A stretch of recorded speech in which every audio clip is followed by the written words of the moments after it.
Welcome to English Daily Works. I'm heading out to do my groceries today. Come with me. Let's walk through the store together.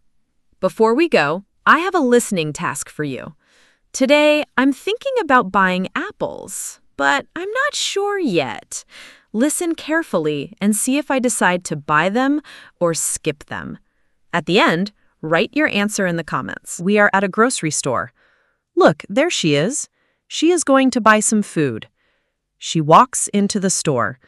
She looks around. The store is quiet and bright. She has a small basket. She walks slowly and calmly. She goes to the first aisle. She looks at the shelves carefully. She thinks for a bit, like she is looking for something specific. Now, she is in the dairy section. She sees many types of milk. She needs milk for her home. She picks up the low-fat milk. She reads the label quickly. Yes, this is the one she wants. She puts the milk into her basket. She walks past the yogurt and cheese. She does not need them today. Next, she turns into the bread aisle. She slows down again. She sees many different loaves of bread. She wants wheat bread. She picks up a loaf. She gently presses it with her hand. It feels fresh. She puts the wheat bread into her basket.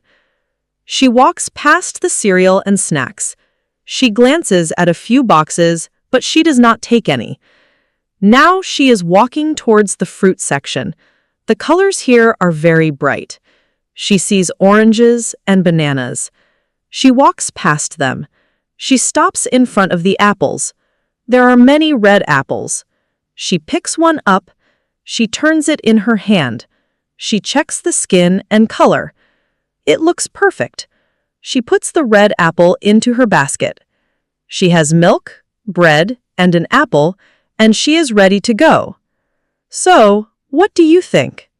Did she buy the apples or skip them? Write your answer in the comments.